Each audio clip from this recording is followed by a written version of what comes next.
சாதனைகளை உடைத்த தூம் 3 இன்று உலகம் முழுவதும் தூம் 3 வெளியாகியிருக்கிறது. அபிஷேக் பச்சன், உதய் சோப்ரா, அமீர் கான் நடித்திருக்கும் இந்த படம் ஏக் த டைகரின் ரிசர்வேஷன் சாதனையை ஏற்கனவே முறியடித்தது குறிப்பிடத்தக்கது. இந்த வருடம் வெளியான சென்னை எக்ஸ்பிரஸ் 226 கோடிகளுக்கு மேல் வசூலித்து இந்தியாவில் அதிகம் வசூல் செய்த படம் என்ற சாதனையை படைத்தது. பின்னாலேயே வந்த கிரிஷ் 3 244 கோடிகளை வசூலித்து அச்சாதனையை முறியடித்தது.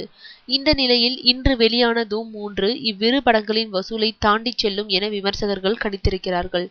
ஏற்கனவே ரிசர்வேஷன் மூலம் அதிக வசூலை பெற்ற ஏக் த டைகரின் சாதனையை இப்படம் முறியடித்தது குறிப்பிடத்தக்கது. படம் அனைத்து தரப்பினரையும் வெகுவாக கவர்ந்துள்ளது. இணையதளங்கள் 4.5 ஸ்டார்கள் தந்துள்ளன. கிளீன் என்டர்டெய்னர் என்ற விமர்சனத்தை பெற்றிருப்பதால் 3வது நாளிலேயே 100 கோடியை இப்படம் தாண்டும் என்பது உறுதியாகியிருக்கிறது.